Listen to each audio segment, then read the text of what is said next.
Good day, ma'am and sir. By the way, I'm Shirley Canelio Timbal, 34 years old, born on February 28, 1991. I live in Minawag, Dipolog City, Zamboanga del Norte. I am a single mother.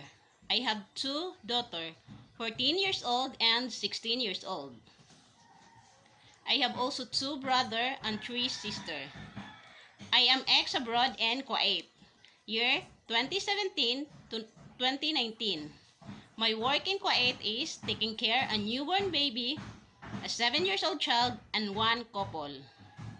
And also do household cleaning, washing dishes, ironing, washing clothes, cook food for my employer and a 7-year-old child.